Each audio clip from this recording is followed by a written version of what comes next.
ایک حدیث سنی، اجازت دیجئے تو دوسری سناتا ہوں، لیکن لگتا ہے کہ آپ لوگ تھک گئے. بولو تھکے تو نہیں؟ آگے پیچھے والے ہاتھ اٹھا کر بولو سبحان اللہ، اور زور سے بولو سبحان اللہ. ماشاءاللہ لوگ کہتے ہیں کہ بنگال کا مسلمان اردو نہیں سمجھتا، یہ بے وقوفی ہے. ہر مسلمان سمجھتا ہے. یہ اور بات ہے کہ فاسٹ اردو ہر آدمی بول نہیں پاتا ہے مگر سمجھتا تو ہے. بہرحال میری طرف دیکھیے، اب آپ کا مولانا ایک لمبی حدیث سنانا چاہتا ہے، لیکن اتنی لمبی نہیں کہ آپ لمبے ہو جاؤ. اور بولو میں آپ کا خیال رکھوں گا. سارا مجمع اگر حدیث سننا چاہتا ہے تو ہاتھ اٹھا کر بولو سبحان اللہ، اور زور سے بول دو سبحان اللہ، اور زور سے بولو سبحان اللہ. ماشاءاللہ غور سے سنو، ترمذی شریف جلد ثانی باب الفتن صفحہ نمبر 43 کی حدیث سنو. ان علی بن ابی طالب رضی اللہ تعالی عنہ قال قال رسول اللہ صلی اللہ تعالی علیہ وسلم اذا فعلت امتی 15 خصلة حل بها البلاء قیل وما هي یا رسول اللہ فقال اذا كان المغنم دبلا والامانة مغنما والزکاة مغرما واتى الرجل زوجته وابقى امه وبر صديقه وجفا اباه وارتفعت الأصوات في المساجد وكان زعيم القوم يرزلهم وأكرم الرجل عن خوف الشر وشربت الخمور ولبس الحرير واتخذت القينات والمعازف ولعن آخر هذه الأمة أولها. زور سے بول تو سبحان اللہ. ادھر دیکھیے، ایک ابلیس آپ لوگوں کے علاقے میں آتا ہے. کون آتا ہے؟ بولو. ایک ابلیس آپ لوگوں کے علاقے میں آتا ہے. شاید آپ پہچانتے ہوں گے. پہچانتے ہیں کہ نہیں؟ اللہ نہیں پہچانتے، ابلیس کو سب پہچانتا ہے. ادھر دیکھیے، وہ آپ کے سامنے آ کر کے وید سناتا ہے، وید. لیکن مولانا ربانی آپ کے سامنے آ کر کیا سناتے ہیں؟ زور سے بولو حدیث. ہاتھ اٹھا کر بولو. تو ہے حدیث کی بات مانو گے کہ ادھر ادھر کی بات مانو گے؟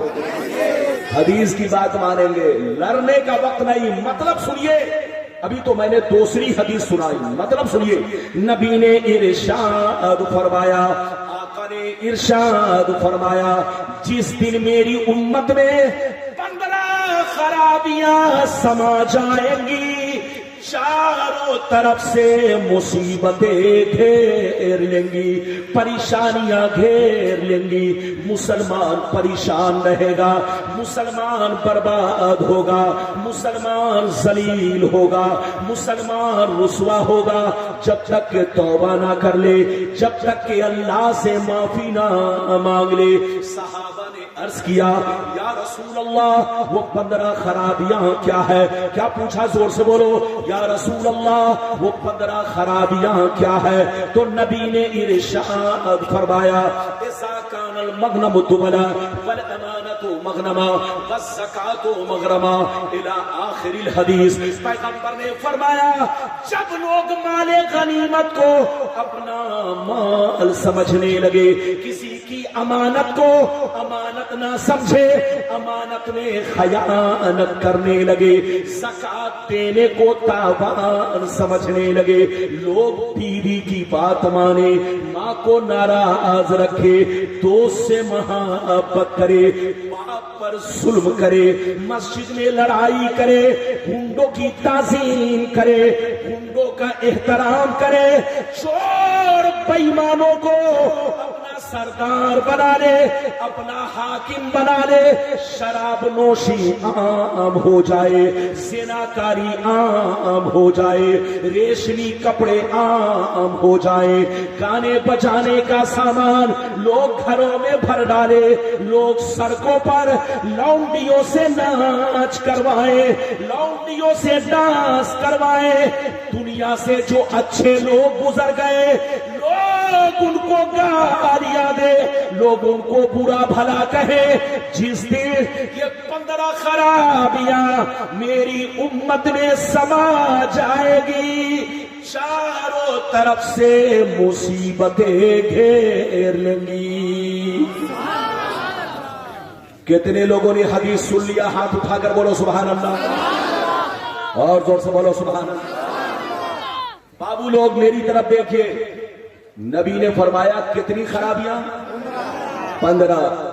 اگر مسلمان میں آ جائے، جس دن پیدا ہو جائے، چاروں طرف سے مسلمانوں کو مصیبتیں گھیر لیں گی. بولو آج ہو رہا ہے کہ نہیں؟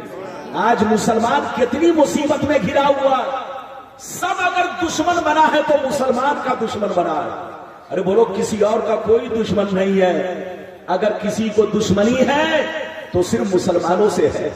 حضرات اس کی وجہ کیا ہے؟ ہمارے کردار بگڑ گئے، ہمارے کیریکٹر بگڑ گئے، ہمارے اعمال بگڑ گئے. ہم اپنے آپ کو مسلمان تو کہتے ہیں، لیکن ہمارا طریقہ بدل چکا ہے، ہمارا مزاج بدل چکا ہے، ہمارا نقشہ بدل چکا ہے. ہم مسلمان پہلے جنگلوں سے گزرتے تو لوگ پہچان لیتے کہ نبی کا غلام جا رہا ہے. ہم مسلمان ٹرینوں میں چلتے تو لوگ پہچان لیتے کہ نبی کا غلام جا رہا ہے. عزت کی نظر سے ہمیں دیکھا جاتا. لیکن آج مسلمانوں نے کچھ غلطیاں ایسی کی کہ سارے مسلمان بدنام ہو گئے. مسلمانوں کو لوگ ذلیل کرنے لگے، مسلمانوں کو مسلمانوں کو رسوا کرنے لگے. اے مسلمان، ہمارا قرآن کہتا ہے وَأَنْتُمُ الْأَعْلَوْنَ إِن كُنتُم مُؤْمِنِينَ.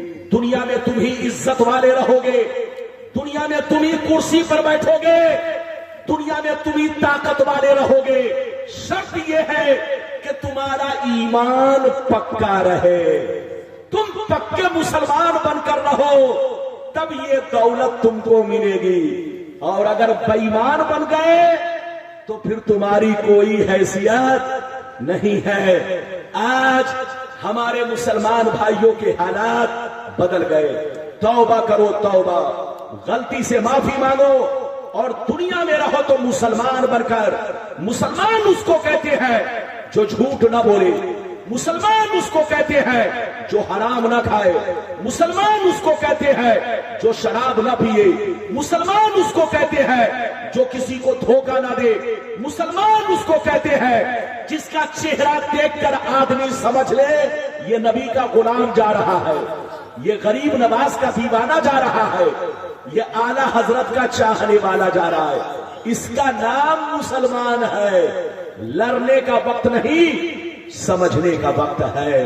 اپنے آپ کو سدھاریے، گناہوں سے توبہ کیجئے، شراب، جوا، سٹا، غلط چیزوں سے توبہ کیجئے. کرانا ہو تو جلسہ کراؤ، بولو کرانا ہو تو میلاد شریف کی محفل کراؤ. ناچ گانے سے بچو. بزرگوں کے مزار پر عرس مناؤ تو بزرگوں کے مزار پر جلسہ کراؤ. اللہ اور اس کے رسول کا ذکر کراؤ. آپ ایک بات بتاؤ، سینے پر ہاتھ رکھ کر بتاؤ. ایک بات میں آپ لوگوں سے پوچھوں، ارے بولو، پوچھوں، زور سے بولو. یہ بتاؤ، اگر کسی کے نام سے قرآن پڑھا جائے تو ان کو ثواب ملے گا کہ نہیں؟ ہاتھ اٹھا کر بولو، ہاتھ اٹھا کر سارا مجمع بولو. لیکن اگر ان کے نام سے ڈھول بجایا جائے تو، ارے بولو، ارے ہاتھ اٹھا کر بولو. اگر ان کے نام سے ڈھول بجایا جائے تو کیا ڈھول کا ثواب ملے گا؟ ان کے نام سے ایسے ایسے کیا جائے، مزامیر بجایا جائے تو کیا اس کا ثواب ملے گا؟ ادھر دیکھیے بزرگان دین کو، ادھر دیکھیے غریبوں کو کھانا کھلاؤ، ثواب ملے گا. مسلمانوں کی مدد کرو، ثواب ملے گا. ان کے نام سے مدرسہ چلاؤ، ثواب ملے گا. ان کے نام سے عالم بناؤ، مولانا بناؤ، ثواب ملے گا. ان کے نام سے غریب کے بچیوں کی شادی کراؤ، ثواب ملے گا. ان کے نام سے قرآن پڑھواؤ، ثواب ملے گا. ان کے نام سے حدیث سنواؤ، ثواب ملے گا. ان کے نام سے علماء کو بلا کر تقریریں کراؤ، جلسہ کراؤ، ثواب ملے گا. لیکن ان کے نام سے اگر ڈھول بجواؤ تو ڈھول کا ثواب کبھی نہیں ملے گا. اس لیے یاد رکھو، وہ کام مت کرو جس سے ثواب نہ ملے. ہاتھ اٹھا کر بولو، جس سے ثواب نہ ملے. لڑنے کا وقت نہیں، سمجھنے کا وقت ہے. ابھی تو میں نے آپ کو شاید 2 حدیثیں سنائی.